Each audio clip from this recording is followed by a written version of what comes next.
하나님께서 오늘 우리에게 주시는 말씀은 요한계시록 6장 1절부터 17절까지의 말씀입니다. 요한계시록 6장 1절부터 17절까지 저희 한 절씩 같이 교독하시도록 하겠습니다. 제가 먼저 읽도록 하겠습니다. 1절입니다. 나는 어린 양이 7인 가운데 하나를 떼시는 것을 보았습니다. 그리고 나는 내 생물 가운데 하나가 천둥 같은 소리로 오라 하고 말하는 소리를 들었습니다. 그때 나는 보았습니다. 흰 말이 있는데 그 위에 탄 사람이 활을 갖고 있었고 그에게 면류관이 주어졌는데 그는 나가서 이기고 또 이기려 했습니다. 두 번째 인을 떼실 때 나는 두 번째 생물이 오라 하고 말하는 소리를 들었습니다. 그러자 붉은 다른 말이 나왔는데 땅에서 평화를 걷어내고 사람들끼리 서로 죽이게 하는 권세가 주어졌고 또 그에게 커다란 칼도 주어졌습니다. 세 번째 인을 떼실 때 나는 세 번째 생물이 오라 하고 말하는 소리를 들었습니다. 그때 나는 보았습니다. 검은 말이 있는데 그 위에 탄 사람이 손에 저울을 들고 있었습니다. 그때 나는 내 생물 가운데서 나는 듯한 소리를 들었습니다. 1데나리온의 밀 1코이닉스요 1데나리온의 보리 3코이닉스다. 올리브 기름과 포도주를 손상시키지 말라. 네 번째 인을 떼실 때 나는 네 번째 생물의 음성을 들었는데 말하기를 오라고 했습니다. 그때 나는 보았습니다. 푸르스름한 말이 있는데 그 위에 탄 사람의 이름은 사망이요 음부가 그 뒤를 따르고 있었습니다. 칼과 기근과 사망과 땅의 짐승들로 땅의 4분의 1을 죽일 권세가 주어졌습니다. 다섯 번째 인을 떼실 때 나는 제단 아래에서 하나님의 말씀과 그들이 가진 증거로 인해 죽임을 당한 사람들의 영혼을 보았습니다. 그들은 큰 소리로 외쳤습니다. 거룩하고 참되신 대주제여, 언제까지 땅 위에 사는 사람들을 심판하시고 우리의 핏값을 갚아주지 않으실 것입니까? 그러자 그들 각 사람에게 흰 옷이 주어졌고 그들은 그들과 같이 죽임을 당하게 될 그들의 동료 종들과 형제들의 수가 찰 때까지 잠시 더 쉬라는 말씀을 들었습니다. 여섯 번째 인을 떼실 때 나는 보았습니다. 큰 지진이 일어나고 해가 머리털로 짠 천같이 검게 되고 달은 온통 핏빛으로 변하고 하늘의 별들은 무화과 나무가 거센 바람에 흔들려 설익은 열매들을 떨어뜨리는 것처럼 떨어지고 하늘은 두루마리가 날리듯 사라지고 모든 산과 섬들은 있던 자리에서 사라졌습니다. 그러자 땅의 왕들과 귀족들과 장군들과 부자들과 권세자들과 모든 노예들과 모든 자유자들이 동굴들과 산속 바위들 틈에 숨고 산들과 바위들을 향해 외쳤습니다. 우리 위에 무너져 내려라. 그래서 보좌에 앉으신 이의 얼굴과 어린 양의 진노로부터 우리를 숨겨다오. 함께 읽겠습니다. 이는 그들이 진노의 큰 날이 이르렀기 때문이다. 누가 견뎌낼 수 있겠는가? 아멘. 네, 제가 어린 시절에 우연히 요한계시록을 바탕으로 한 영화를 본 적이 있어요. 그 당시 정확하게 이름이 기억이 나지 않는데 아마 휴거라는 제목의 영화였던 것 같습니다. 제가 삼형제인데 삼형제가 함께 모여서 그 영화를 보고서 엄청난 공포에 휩싸였던 그런 기억이 있어요. 이제 곧 7년 대환란이 시작된다 하면서 대환란이 왔을 때 우리가 이 땅 가운데 남은 자들이 되면 어떻게 하나, 그 고난의 시간들이 너무나 두려워서 그때부터 무엇을 하기 시작했냐면 옆에 보이는 이런 삽을 가지고서 저희 집에 조그만 마당이 있었는데 그 마당을 파기 시작한 거예요. 커다란 벙커를 만들어서 그 마당 속에 7년 대환란이 시작되면 숨겠다. 삼형제가 다 숨을 수 있을 만큼 커다란 벙커가 되어야 하기 때문에 매일 밤마다 셋이서 모여서 조금씩 그 마당을 팠던 기억이 납니다. 아무리 파도 도저히 사람이 들어갈 수 있을 만큼 파지지 않는 거예요. 그래서 어떻게 했냐면 저희가 그 당시에 교회 학교 초등학생이고 뭐 유치원생이고 이랬었는데 교회 학교에 있는 다른 학생들을 저희 집에 초청해 갖고 쫙 앉혀놓고서 오늘부터 아주 좋은 비디오를 보도록 하겠습니다. 비디오를 보여주는 거예요. 뭘 봤을까요? 휴거라는 영화를 보는 거죠. 영화가 끝나고 아마 저희 큰형이었던 것 같아요. 저희 큰형님이 지금 목회하고 계신데 그 당시에 초등학생들에게 이야기하는 거죠. 주님 다시 오시면 이렇게 어려운 일들이 생깁니다. 그리고 나가서 남은 자들이 되면 엄청난 고통을 경험하게 될 것입니다. 그래서 우리가 어떻게 해야 할까? 오늘부터 삽을 들고 마당을 함께 파도록 하겠습니다. 그래서 저희 교회 학교 학생들은 예배가 끝나면 다 저희 집에 모여서 마당을 함께 파기 시작한 거예요. 엄청나게 깊게 팠던 것으로 기억이 납니다. 그리고 그 판 곳에 두세 사람이 들어가서 앉아 있을 수 있을 정도로 깊게 팠는데, 아니나 다를까 저희 부모님이 그 마당이 다 파헤쳐진 것을 보고서 이게 뭐 하는 짓이냐, 자초지종을 듣고서 말도 안 되는 이야기 하지 말고 이 사이비 같은 일을 그만둬라 라고 하셔서 저희가 멈췄던 그런 기억이 납니다. 두려움에 휴거가 그 마지막 7년 대환란이 일어나고 주님이 다시 오시는데 내가 구원받지 못하면 어떻게 하냐, 그 두려움 때문에 그 무덤을 열심히 팠던 기억이 나는데요. 근데 지금 제가 신문 기사를 보다가 지금도 이렇게 바닥을 파는 사람들이 있다라는 소식을 보게 되었습니다. 이런 사람들을 가리켜서 프레퍼라고 이야기하더라고요. 지금도 마지막 날이 올 것을 두려워서 열심히 땅을 파고 지하 벙커를 만들어서 그 벙커에서 며칠이고 아니 몇 년이고 버틸 수 있는 생필품을 저장해 놓는 사람들이 있다고 하더라고요. 이처럼 마지막을 준비하는 사람들의 반응은 저마다 다 다릅니다. 누구는 저처럼 두려워서 삽을 들고 땅을 파기도 하지만, 누구는 너무나 두려운 나머지 그날을 기억하고 싶지 않아서 무시한 채 오늘에 집중하며 살아가기도 하는 것이죠. 오늘날 유행하는 욜로족이나 이런 사람들이 오늘에만 집중하면서 결국 이 모든 시간들이 끝날 것이라는 마지막은 잊어버린 채 살아가고 있는 것입니다. 어떤 방법으로 마지막을 준비하든 마지막을 준비하고 있다는 것 자체가 무엇을 의미하는가?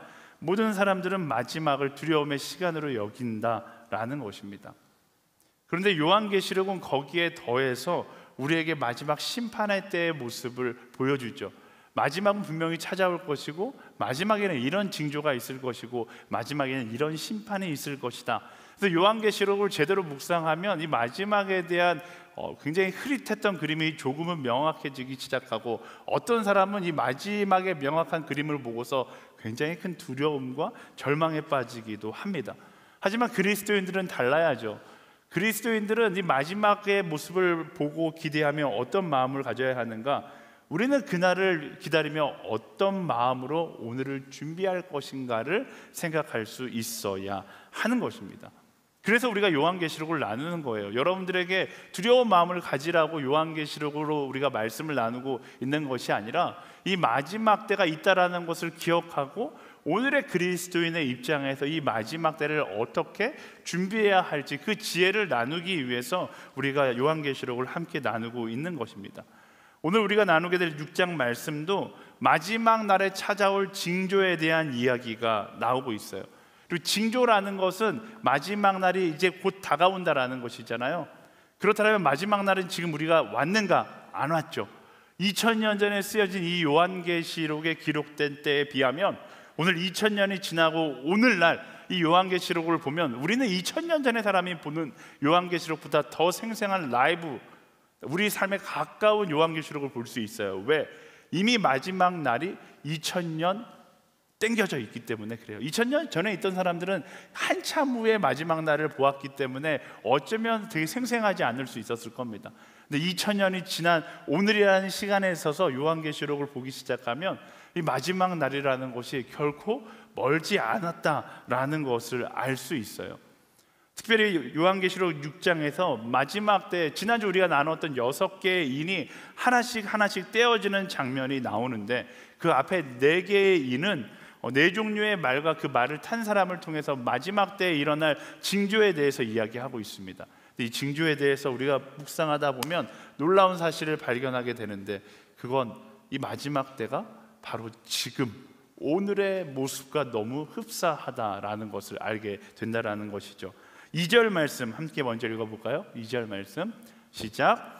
그때 나는 보았습니다. 흰 말이 있는데 그 위에 탄 사람이 활을 갖고 있었고 그에게 면류관이 주어졌는데 그는 나가서 이기고 또 이기려 했습니다. 첫 번째 본 장면은 흰 말을 탄 사람이었습니다. 흰 말을 탄 사람이 활과 면류관을 가지고 있었는데, 사도 요한은 이 흰 말과 말을 탄 자의 특징에 대해서 이렇게 설명해요. 그는 이기고 또 이기려 했다. 흰 말과 흰 말을 탄 자는 결국 승리에 도취되어서 승리지상주의로 살아가는 사람들의 모습을 상징하는 것입니다. 이 땅에서의 목적이 오직 승리 가운데 있는 거예요. 경쟁에서 이기고 어떻게 하면 누군가를 짓밟고 더 높은 자리에 올라갈 수 있을까? 성공지상주의의 모습을 이야기하고 있는 것입니다. 그런데 제가 말씀드렸잖아요. 놀랍게도 2000년 전보다 오늘 이 말씀은 더 현실감 있게 우리에게 다가옵니다. 왜? 오늘을 살아가는 사람들이 이 승리에 도취되어서 살아가거든요. 오늘을 살아가는 사람들이 경쟁 가운데 어떻게 하면 더 성공할 수 있을까? 성공지상주의에 빠져 살아가는 것입니다. 내 스펙을 통해서 세상 가운데 얼마나 높은 승리, 얼마나 많은 승리를 할 수 있는가가 우리의 주 관심사고, 우리의 삶의 대부분의 세계관이 경쟁에 집중되어 있다는 것을 볼 수 있습니다.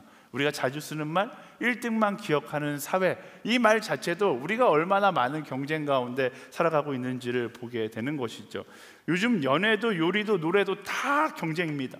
TV를 보세요. 오징어 게임, 돌싱글즈, 환승연애, 저는 잘 안 보는 프로그램인데 쇼미더머니, 흑백요리사, 나는 솔로, 피지컬백, 이런 인기 프로그램 전부 다 어떤 세계관 가운데 있는 거예요. 이 경쟁하는 세계관 가운데 만들어진 프로그램들이고, 사람들은 그것을 보면서 사회 속에서 느낄 수 있는 쾌감과 희락을 느끼고 있습니다. SNS도 마찬가지죠. 일상의 나눔의 공간에서 점점 SNS가 나를 자랑하고 경쟁하는 공간이 되어가고 있어요. 내가 가지고 있는 것, 내가 누리고 있는 것, 나만 갈 수 있는 곳, 그런 것들을 올리면서 남들과 비교하며 나를 스스로 증명하려는 경쟁사회의 산물로 SNS가 사용되고 있는 것을 보게 됩니다. 근데 우리가 이런 세상의 흐름을 보면서 무슨 생각을 해야 되는가? 많은 사람들이 이게 당연한 세상의 흐름이라고 생각하거든요. 그런데 당연하지 않아요. 당연하다고 생각하지만 당연하지 않다는 것을 기억해야 됩니다. 하나님 나라의 가치는 경쟁에 있지 않아요.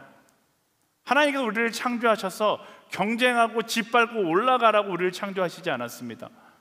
하나님은 우리가 사랑하기를 원하시고 함께하기를 원하세요. 근데 경쟁에 집착하기 시작하면 무엇이 사라지는가? 감사가 사라진다는 것을 우리는 경험할 수 있습니다. 더 높은 곳으로 올라가려고 하다 보니까 높은 곳만 바라보다가 오늘 내가 누리고 있는 모든 것들에 대한 감사는 망각한 채 우리의 인생 가운데 부족한 갈망만을 느끼며 살아가게 되는 것이죠. 정말로 1등만 사랑받는 사회일까요? 그렇지 않잖아요. 하나님은 모두를 사랑하시는 분이세요. 근데 1등만 그 쾌감을 느끼고 기쁨을 느끼고 나머지는 패배의식에 젖어 살아가는 모습, 하나님께서 절대로 그것을 기뻐하지 않는다라는 것입니다. 근데 세상이 그것이 당연한 것이라고 이야기하면서 점점 변하고 있는 것이죠. 이런 세상 가운데 우리는 어떻게 살아가야 할까요? 세상의 흐름을 따라 살아가는 것이 아니라 세상이 그렇게 흘러간다 할지라도 우리는 한 가지 마음, 하나님 나라의 가치를 따라 살아가는 사람이 될 수 있어야 하는 것입니다. 그리고 동시에 이렇게 흘러가는 세상의 모습을 보면서 우리가 무엇을 기억할 수 있어야 돼요? 바로 오늘이 마지막을 향해 가고 있다라는 사실을 기억해야 하는 것입니다.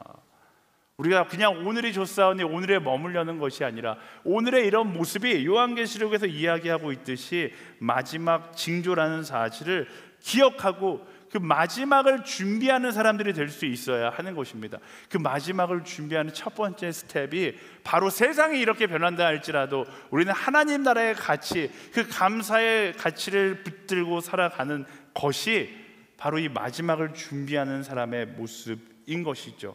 세상의 승리주의의 마음을 빼앗기는 것이 아니라 마지막까지 감사할 수 있는 우리 모두가 되기를 예수님의 이름으로 축원합니다. 아멘. 이럴수록 우리는 더 내 마음을 다해서 감사할 수 있는 사람이 되어야 하는 것입니다. 우리 옆 사람에게 선포하겠습니다. 더 감사할지어다. 아멘. 이어서 4절 말씀 함께 보겠습니다. 4절 말씀 시작. 그러자 붉은 다른 말이 나왔는데 그 위에 탄 사람에게 땅에서 평화를 걷어내고 사람들끼리 서로 죽이게 하는 권세가 주어졌고 또 그에게 커다란 칼도 주어졌습니다. 아멘.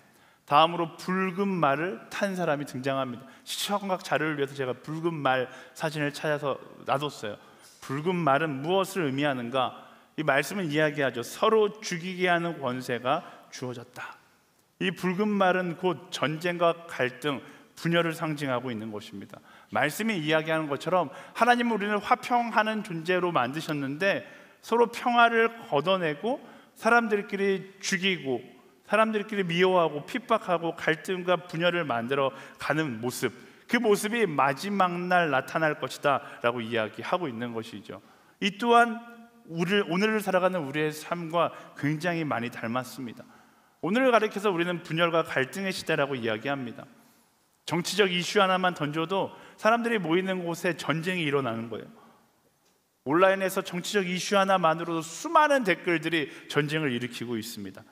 사람들은 여러 상황 속에서 나와 다르다는 이유로, 다르다고 이야기하지 않죠. 나와 틀리다는 이유로 쉽게 싸우고 멀어지는 현실 가운데 살아가고 있습니다.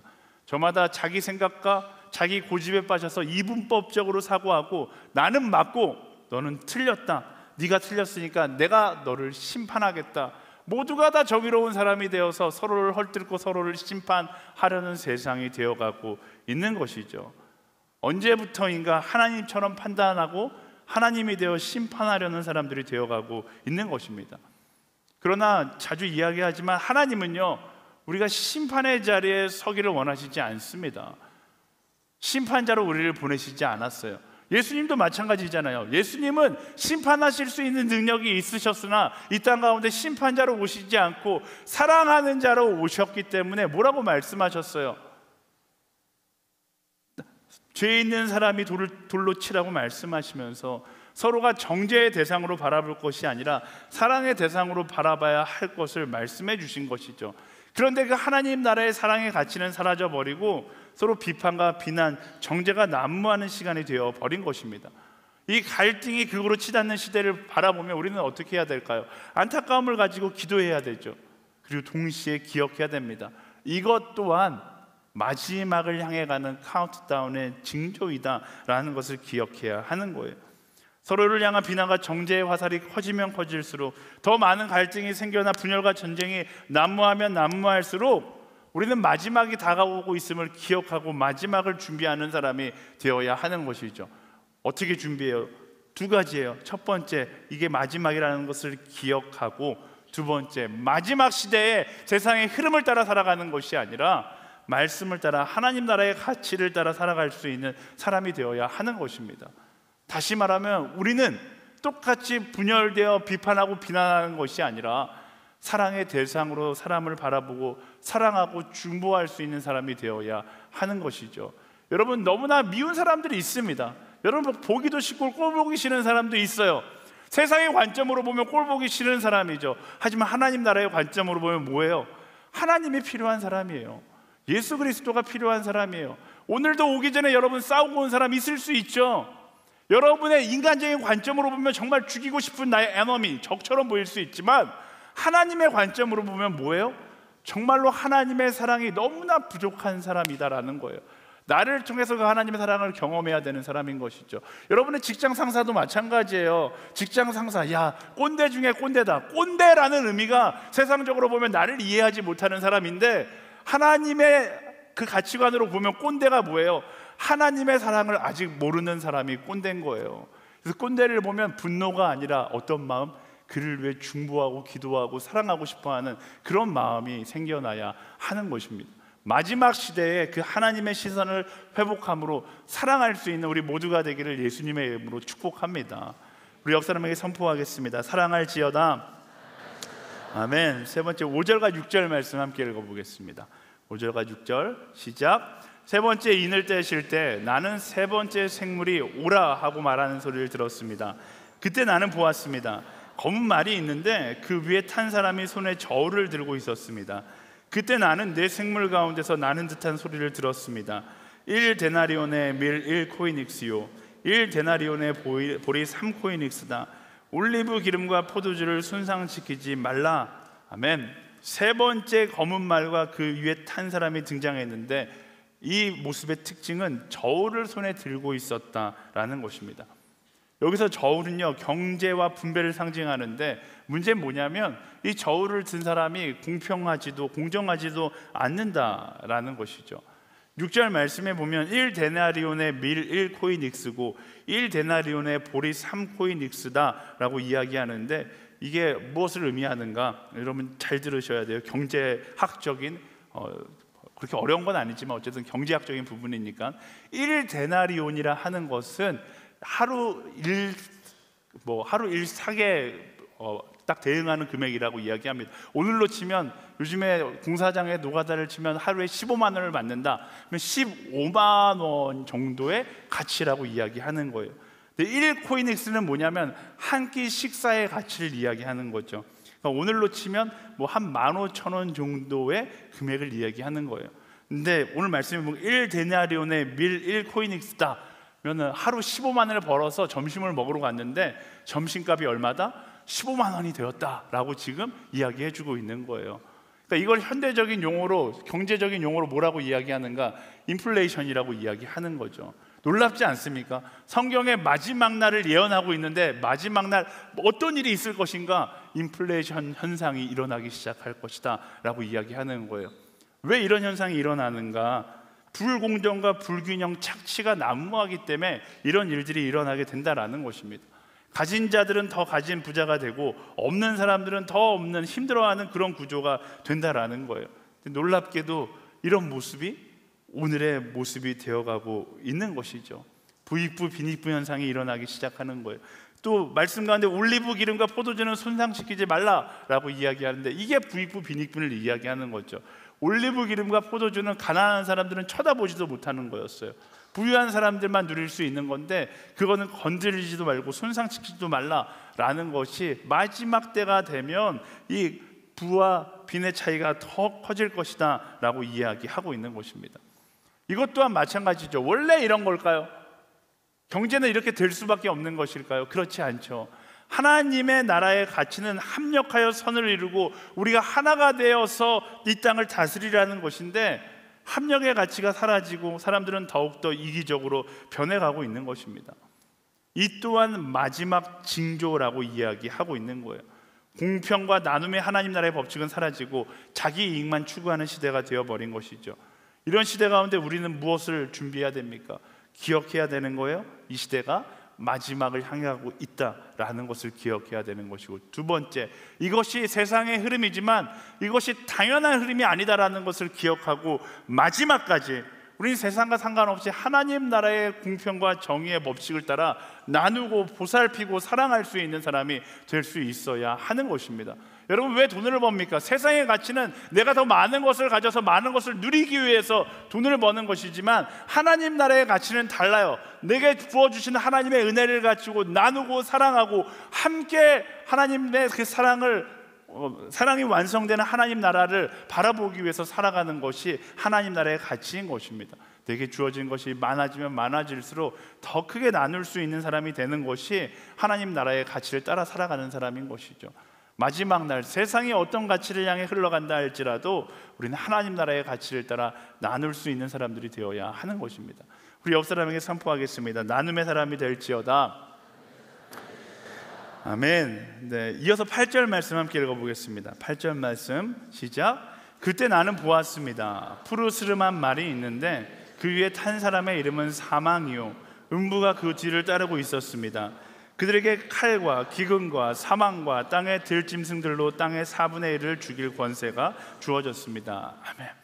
제가 뒤에 이 PT를 제가 만들거든요. 근데 이 만드는데 제가 어려움에 봉착했어요. 푸르스름한 말인데 제가 아무리 인터넷을 검색해도 푸르스름한 말은 사진이 없는 거예요. 그래서 이 푸르스름한 말이 도대체 어떤 의미인가? 제가 헬라어 성경을 펼쳐서 보니까 헬라어 성경에 이 원어로 크롤로스라고 써 있더라고요. 크롤로스의 뜻을 찾아보니까 창백한 녹색이라는 뜻이에요. 왜 한국 책 성경에서 푸르스름, 이 한국어에 약간 제가 이해할 수 없는 게 녹색을 푸르다라고 이야기하잖아요. 네, 그게 전 약간 이해가 되지 않는데 어쨌든 그래서 창백함을 한국어로 풀어 쓴 게 푸르스름한 말이다라고 해서 제가 가장 창백해 보이는 말의 사진으로 제 이미지를 만들어 봤어요. 네, 근데 이 창백해 보이는 말이 가지고 있는 의미는 무엇인가? 바로 사망이다.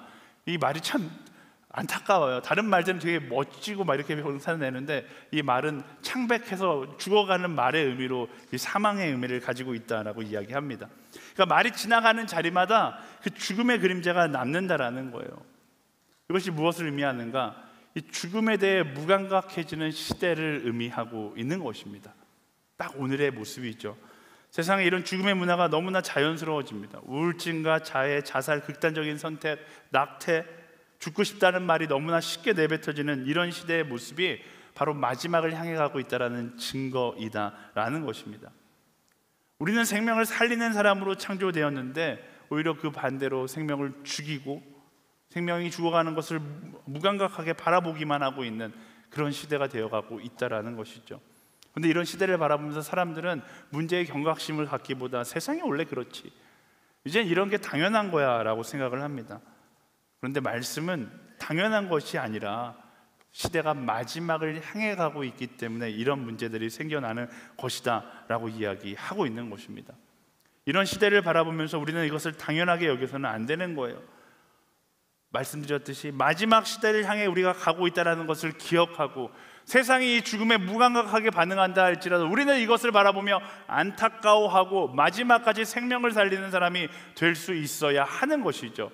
요한계시록을 우리에게 보여주시는 이유가 바로 거기에 있어요. 세상은 이렇게 변할 거야, 그러니까 이 변하는 세상을 따라 똑같이 살아가라 라고 말씀하고 있는 것이 아니라 변해가고 있는 세상 가운데 마지막까지 하나님 나라의 가치를 붙들고 마지막을 기억하며 살아가라 라고 말씀하고 계신 것입니다. 이 요한계시록을 묵상하면서 우리가 가져야 되는 마음이 여기에 있어요. 두려워하는 것이 아니라 마지막을 향해 이 시대가 가고 있음을 기억하고 마지막을 향해 가고 있다는 것을 알고 있다면 이 땅의 가치를 바라보며 살아가는 것이 아니라 마지막 날 우리가 만나게 될 하나님 나라의 가치를 마지막까지 포기하지 않고 가지고 가야 한다, 이 마음을 갖기를 하나님께서 원하시니까 우리에게 이것을 보여주시는 것입니다. 그래서요, 하나님께서 요한에게 또 우리에게 말씀해 주시는 그 근본적인 이유는 두려움이 아닙니다. 정반대죠.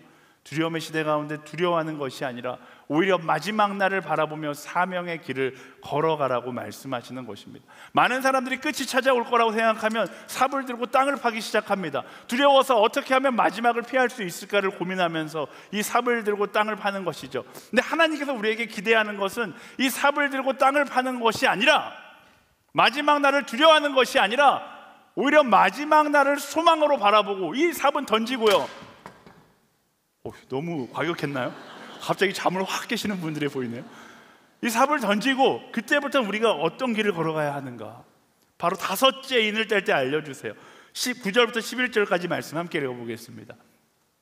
9절부터 11절 시작. 다섯 번째 인을 떼실 때 나는 제단 아래에서 하나님의 말씀과 그들이 가진 증거로 인해 죽임을 당한 사람들의 영혼을 보았습니다. 그들은 큰 소리로 외쳤습니다. 거룩하고 참되신 대주제여, 언제까지 땅 위에 사는 사람들을 심판하시고 우리의 핏값을 갚아주시지 않으려는 것입니까? 그러자 그들 각 사람에게 흰옷이 주어졌고 그들은 그들과 같이 죽임을 당하게 될 그들의 동료 종들과 형제들의 수가 찰 때까지 잠시 더 쉬라는 말씀을 들었습니다. 아멘. 저는 이 말씀 구절을 볼 때마다 막 심장에 벌컥벌컥 뛰어요. 다섯 번째 인을 띄자 하나님의 말씀과 믿음을 지키다가 순교한, 복음을 전하다가 순교한 순교자들의 영혼이 제단 아래에 있는 것을 보게 됩니다. 그리고 순교자들이 하나님한테 이야기하는 거죠. 하나님, 언제까지 이 썩어가는 세상을 그냥 두실 것입니까? 이제 끝을 내시죠. 하나님, 이 땅 가운데 신앙을 가지고 힘들어하고 있는 사람들이 보이지 않습니까? 이제 끝을 내실 때가 됐습니다. 언제까지 지켜만 보고 계실 건가요? 하나님께 이야기하는 거예요. 근데 하나님께서 그들에게 흰 옷을 입히시고 말씀하세요. 조금만 더 기다려라. 지금 이 땅 가운데 필요한 건 너희와 같이 죽은 자들이 더 있어야 된다. 뭘 하시는 거예요? 순교자들이 더 있어야 한다라는 것입니다. 순교자들이 더 나올 때까지 기다려야 한다. 이 말이 무슨 뜻인가? 마태복음 24장 14절에 보면 이 말의 의미가 담겨 있습니다. 함께 마태복음 24장 말씀 읽어볼까요? 시작. 그리고 이 하늘나라 복음이 온 세상에 전파돼 모든 민족들에게 증언될 것이다. 그때서야 끝이 올 것이다. 하나님이 언제 오실지 우리는 알지 못합니다. 하지만 성경 가운데 유일하게 하나님이 언제 오실지 우리가 추측할 수 있는 증거 한 가지가 있다면 바로 이거예요. 복음이 온 세상에 전파돼 모든 민족에게 증언되면 그때서야 끝이 올 것이다. 저는 성경 번역 선교회에서 선교 훈련을 받았거든요. GBT라는 선교단체인데 그 선교단체에 가면 이게 헤드라인으로 딱 걸려 있어요. 그 선교단체의 비전이 이거예요. 모든 민족의 성경을 번역해서 그들에게 복음을 믿게 하는 것이 아니라 복음을 전하면 그때 주님께서 이 땅 가운데 오실 것이다. 이 말씀을 가지고, 그 비전을 가지고 복음을 전하는 선교단체가 있습니다. 하나님께서 약속하시는 거예요. 언제 이 땅 가운데 다시 오시는가? 복음이 온 세상에 전파돼 모든 민족들에게 증언될 때, 하나님께서 더 많은 순교자가 있어야 된다라고 말씀하시는 그 의미가 여기에 담겨 있는 것이죠. 아직 하나님은 포기하지 않으셨다라는 거예요. 그리고 아직 우리에게 사명을 주셨고 우리를 기대하고 계신다라는 것이죠. 어떤 기대? 우리가 순교자의 영성을 가지고 열방 가운데 나아가 복음을 듣지 못하는 이들에게 복음을 전할 그 기회, 그 순간을 하나님께서 기대하고 계신다라는 것입니다. 그게 그리스도인들에게 주어진 사명이고 그리스도인들에게 주어진 숙명과 같은 것입니다. 여러분 생각해 보세요. 6.25 당시에 인천에서 피난 가는 배가 딱 뜨고 있을 때, 사랑하는 가족이 배에 아직 타지 못하는데 배가 출발하려고 한다라면 마음이 어떻겠습니까? 절대로 놓고 갈 수 없는 것이죠. 마지막까지 어떻게든 붙잡고 놓치지 않으려고 끊임없이 그 손을 붙잡고 있을 겁니다. 복음을 모른 채 마지막을 향해 가는 이 세상을 바라보면서 우리가 그 마음을 가질 수 있어야 하는 것입니다. 나 혼자 구원받아서 도망치는 사람이 되어서는 안 되는 것이죠. 그럴 수도 없어요. 그건 거짓 신앙이에요. 정말로 예수 그리스도의 십자가 사랑이 내 마음 가운데 들어 확증된다라면 우리는 동시에 열방을 향해 죽어가는 영혼들을 향한 안타까운 마음, 사랑의 마음, 절대로 놓치고 싶지 않은 그 마음을 가질 수밖에 없어야 한다라는 것입니다. 우리에게 그 열방을 향한 그 사명의 마음이 바로 하나님께서 기대하는 모습이다라는 것이죠. 지난주 금요일에 제가 그 새벽 예배 때 설교를 했어요. 딱 이 장면, 뒤에 박성원 전사님 뭐가 그렇게 좋은지 웃고 있었어요. 제가 그때 이 줄을 가지고서 바로 이 자리에서 설교했는데, 제가 그때 너무 시간이 짧아서 하지 못했던 이야기를 하려고 박성원 전사님 다시 한번 나와서 잡아주시겠어요?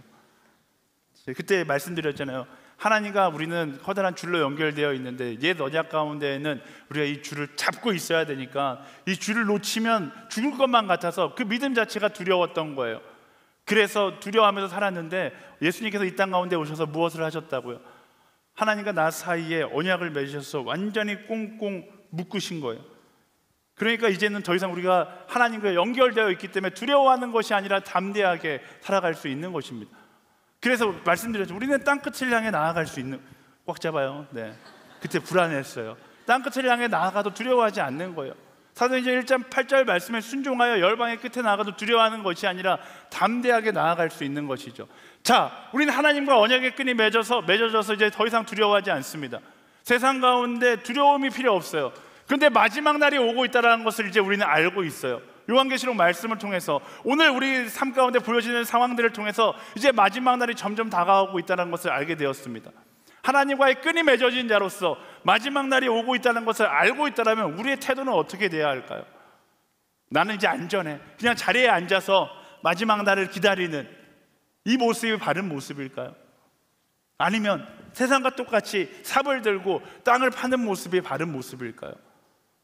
아니죠. 말씀이 이야기하듯이 우리는 이 끈을 가지고 열방을 향하여 나아가는 사람이 되어야 하는 것입니다. 땅끝까지 이르러 증인되리라 말씀하신 그 말씀을 따라서 땅끝에 서 있는 게 아니라 땅끝을 향하여 나아가서 정말로 죽어가는 사람, 저를 따라오시겠어요? 끌고서 올라가는 거예요. 잘 당겨요. 제가 사람을 잘못 고른 것 같아요. 엄청 무거울 것 같아요. 올라갈 수 나부터 올라가고 끌려줄게요. 자, 올라오세요. 끌어올려오는 거예요. 하나님의 품 가운데로 같이 와서 같이 살아가자고. 그 다음에 뭐 하는 거예요? 아직 끝이 오지 않았어요. 그럼 뭐 하는 거예요? 이 사람도 묶는 거예요. 하나님과의 사랑의 언약의 끈에 묶는 거죠. 어제 이제 담대함이 생겼어요. 담대함이 생기면 뭐 할까요? 가만히 있을까요? 땅 파실래요? 땅 파는 거예요? 아니죠. 뭐 해야 돼요? 지금 뭐 하고 있어요? 빨리 가셔야죠. 가서 복음을 전하기 위해서 가는 거예요. 이게 그리스도인의 여정인 것입니다. 주님 오실 때까지 그냥 나는 묶여 있다라고 해서 행복해하는 것이 아니라 이 묶은 이유가 하나님께서 절대로 끊어지지 않는 이 끈으로 이제 그만 놔두셔도 될 것 같아요. 네. 묶은 이유가 바로 열방을 향하여 복음을 들고 나아가라는 것을 기억하고 마지막에 오늘 그날까지 우리는 쉬지 않고 복음을 전하는 사람들이 될 수 있어야 하는 것입니다. 그 사명, 그 뜨거운 열정이 우리 안에 있어야 하는 것입니다. 하나님께서 요한계시록을 통해서 마지막을 우리에게 보여주신 것은 그냥 단순히 두려워해라, 끝이 올 거야가 아닙니다. 끝이 올 거니까 지금 뭐 해야 돼? 더 사명에 집중해야 돼. 하나님의 마음을 공감하고 그 마음을 나누기 위해 더 열방으로 나아가야 돼. 교회는요, 점점 시간이 지나면 지날수록 선교의 열정이 식어지는 것이 아니라 선교의 열정이 더 뜨겁게 타올라야 하는 것입니다. 왜? 마지막이 다가오니까요. 제가 이야기했잖아요. 초대교회만큼 뜨거운 열정을 가져야 합니다. 이건 말도 안 되는 소리예요. 초대교회는 2000년 전의 이야기고 2000년이 흐른 오늘 우리는 초대교회보다 2000배는 더 뜨거운 선교의 열정을 가져야 하지 않습니까? 사도행전 교회를 회복하자. 회복이 뭔 소리입니까? 2000년 전으로 복귀하자고요. 시간은 이미 2000년이 흘렀는데 하나님 나라를 향한 우리의 갈망과 열방을 향한 우리의 열정, 죽어가는 영혼들을 향한 우리의 안타까움은 2000년 전보다 2000배 더 많아져야 하는 것이죠. 사랑하는 여러분, 여러분 마음 가운데 마지막을 바라보며 사명자로서의 뜨거운 가슴을 가질 수 있게 되기를 예수님의 이름으로 축원합니다. 말씀은 이야기해요. 더 많은 순교자가 필요하다. 그러겠죠. 우리가 이 선교의 사명을 가지고 열방을 향해 도전하면 핍박도 받을 거예요. 고난도 있을 겁니다. 하나님께서 예언하신 대로 순교자도 나올 것입니다. 하지만 우리는 순교를 두려워하지 않아요. 왜? 하나님과 나와의 끈이 맺어져 있다는 것을 알기 때문에. 두려움이 아니라 기대와 소망을 가지고 열방의 끝을 향하여 나아갈 수 있는 담대한 사명자들로 살게 되기를 예수님의 이름으로 축원합니다. 우리 옆 사람에게 선포하겠습니다. 사명자로 살지어다. 아멘. 네, 말씀을 정리하도록 하겠습니다. 요한계시록을 통해서 우리는 마지막이 다가오고 있음을 알게 됐어요. 경쟁과 갈등, 불공정과 죽음의 문화, 오늘을 살아가는 우리가 보고 있는 모든 현실이 바로 마지막을 향해 가고 있다는 증거인 것입니다. 그런 시대 가운데 우리는 어떻게 해야 합니까? 두 가지를 기억해야 돼요. 첫 번째, 마지막까지 우린 세상이 변한다 할지라도 세상의 가치를 따라가는 것이 아니라 하나님 나라의 가치를 붙잡을 수 있어야 하는 것입니다. 세상이 승자만 기억하는 승리지상주의라 할지라도 우리는 어떤 자리에 있든 감사할 수 있는, 감사를 잃지 않는 사람이 되어야 하는 것이고요. 세상이 서로 죽이기 노력하는 시대라 할지라도 우리는 서로 살리기 위해서 사랑하는 사람들이 되어야 하는 것이고, 불공정한 세상 속에서 때로는 바보라 여김받아도 나눔과 하나님의 공의를 끊임없이 실천하는 사람이 되어야 하는 것이고요. 모든 죽음의 그림자가 세상을 덮는다 할지라도 생명의 메시지를 선포할 수 있는 생명의 사람이 되어야 하는 것입니다. 그래서 두 번째, 두려움에 쫓겨 삽을 들거나 주저앉아서 나 혼자 살 그날을 기다리는 것이 아닙니다. 무엇을 이야기했어요? 하나님께서 마지막 날을 우리에게 보여주신 이유는 너가 마지막 날이 오는 그 순간까지 나를 위해 순교자가 되지 않을래? 그 복음을 전하기 위해서 열방을 향해 뛰어드는 담대한 증인으로 살지 않을래? 이게 요한계시록의 핵심 메시지인 것입니다. 하나님의 마음을 품고 복음으로 사람들을 살리는 사명의 사람들이 되는 것, 그게 하나님께서 우리에게 주는 메시지인 것이죠. 삽을 드는 준비가 아니라 우리는 무슨 준비를 해야 돼요? 마지막 날을 기억한다면 이 삽을 들고서 땅을 팔 준비가 아니라 예수 그리스도의 그 사랑을 품고서 사람을 살릴 준비를 하는 사람이 되어야 하는 것입니다. 여러분, 마지막 시대는, 마지막은 바로 우리 눈앞에 있습니다. 마지막 때 무엇을 위해 살겠습니까? 이 땅 가운데 더 많은 것을 누리기 위해서, 혹은 마지막을 피하기 위해서 땅을 파는 인생이 되겠습니까? 아니면 죽어가는 이들을 살리기 위해서 사람 살리는 인생이 되시겠습니까? 하나님께서 우리에게 사람을 살리기를 원하신다라는 것입니다.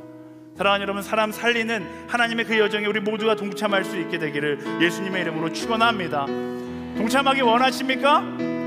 동참하기 원하십니까? 하나님께서 여러분들을 신뢰하세요. 여러분들을 믿으세요. 그래서 이 자리에 초청하셨고, 그래서 이 자리에서 여러분들이 사람 살리는 사람이 되기를 원하시는 것입니다. 그 부르심에 응답하기를 소망하시는 자마다 우리 다 같이 자리에서 일어나서 우리를 부르신 그 하나님께 감사와 영광의 박수 함께 드리겠습니다. 하나님을 찬양합니다. 우리 함께 찬양하며 나아갈 때 하나님 부르신 그 자리에서 하나님 예배를 세우고, 부르신 그 자리에서 생명을 전하고, 부르신 그 자리에서 땅을 파는 자가 아니라 부르신 그 자리에서 하나님의 마음을 이야기하는 하나님의 사람으로 나를 사용하여 주시옵소서. 우리 그 마음을 고백하며 함께 찬양하며 나아가도록 하겠습니다.